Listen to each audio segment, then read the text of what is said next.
Hai, perkenalkan saya Dilah Amalia Vikiani, mahasiswa PBG Prajabatan gelombang 1 tahun 2024.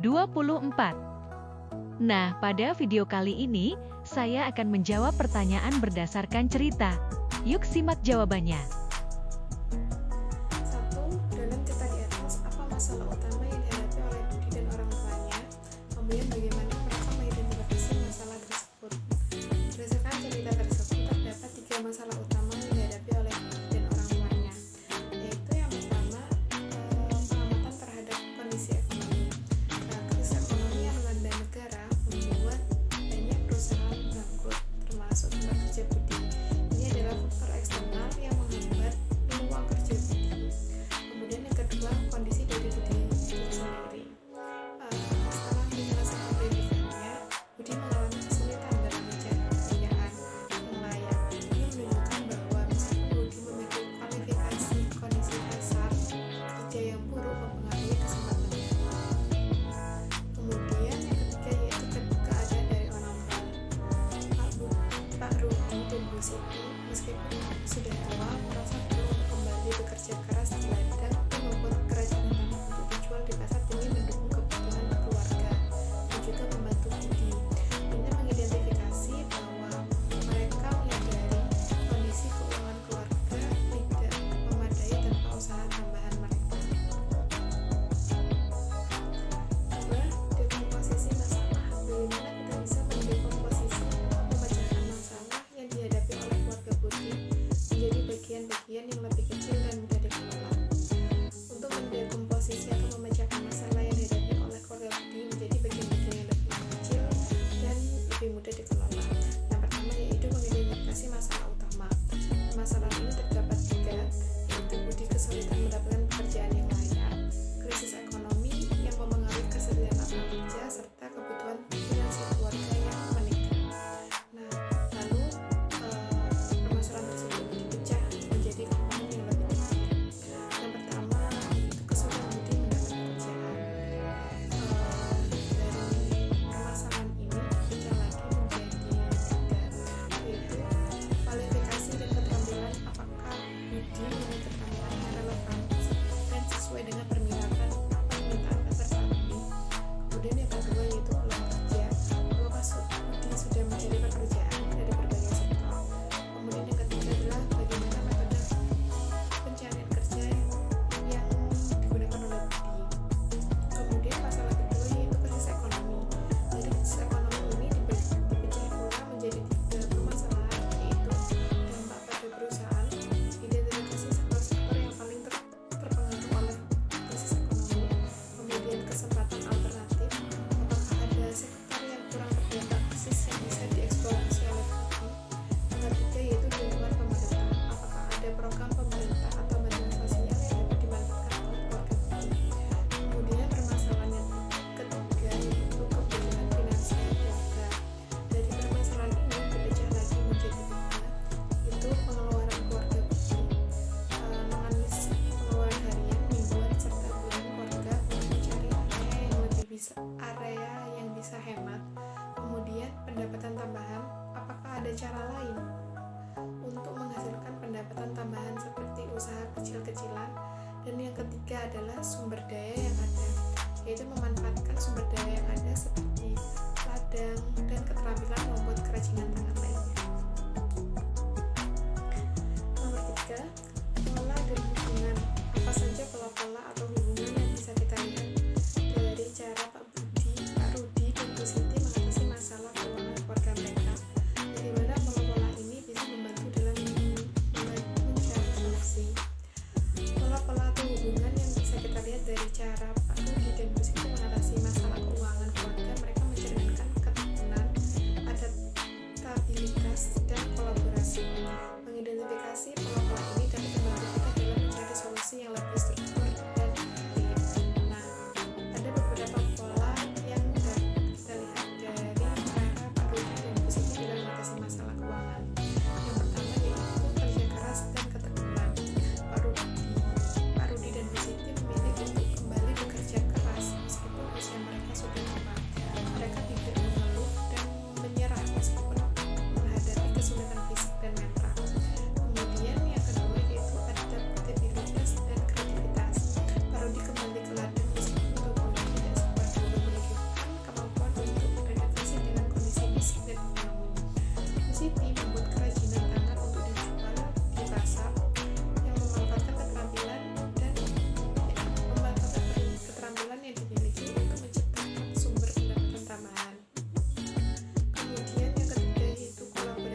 fokus pada kebutuhan dasar seperti makanan, kesehatan, dan pendidikan budi.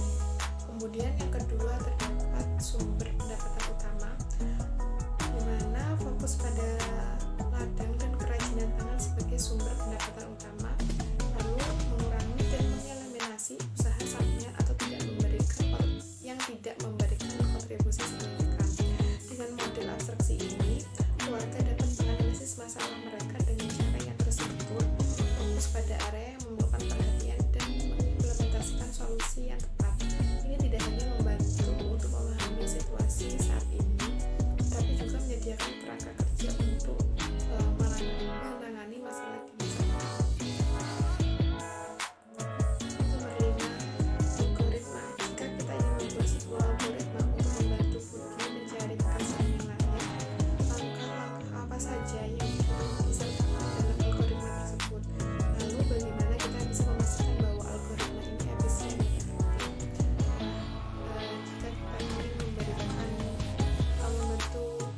mencarikan pekerjaan yang layak, berikut langkah-langkah atau algoritma dalam membentuknya. Yang pertama yaitu menganalisis kualifikasi dan keterampilan. Ini dilakukan pada Budi, yaitu mengevaluasi kualifikasi pendidikan dan keterampilan Budi, mengidentifikasi keterampilan yang relevan serta yang perlu dilakukan. Kemudian yang kedua yaitu penelitian masa kerja, mengumpulkan informasi tentang industri dan perusahaan yang sedang merekrut, kemudian mengidentifikasi sektor-sektor yang terkurang berdampak oleh krisis ekonomi. Kemudian persiapkan dokumen lamaran, yaitu memperbarui CV dan surat lamaran kerja sesuai dengan standar industri, dan membuat beberapa versi CV yang disediakan dengan berbagai jenis pekerjaan. Lalu yang keempat yaitu pembangunan jaringan dan koneksi. Budi bisa bergabung dengan kelompok profesional dan menghadiri acara jaringan, juga dapat memanfaatkan platform media sosial profesional seperti LinkedIn.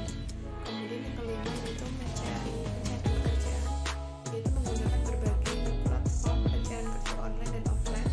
Kemudian tetapkan target harian dan membuat jumlah aplikasi yang dikirim.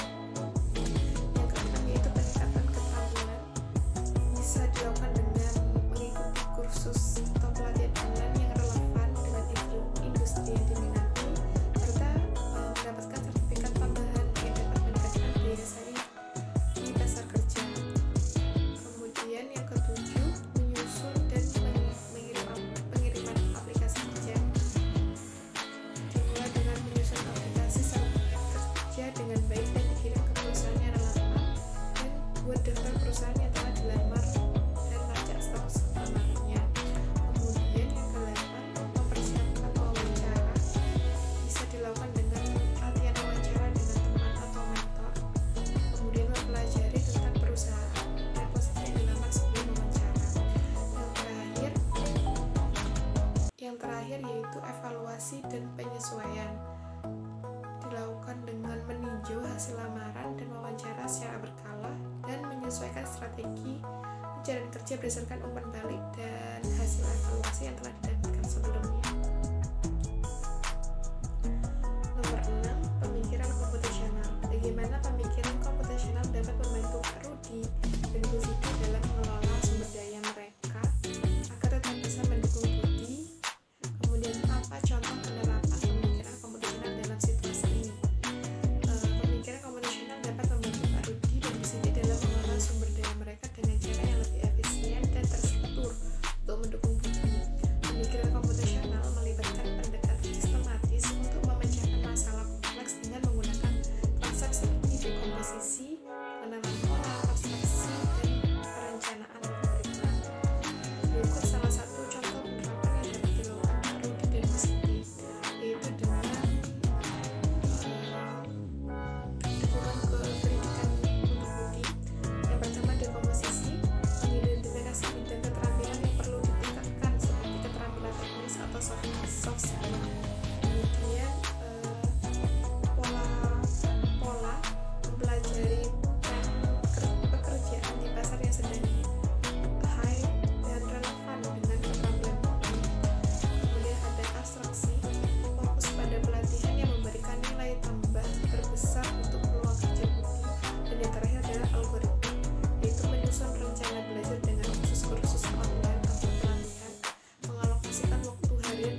Sekian dari video kali ini, dan sampai berjumpa di video selanjutnya ya.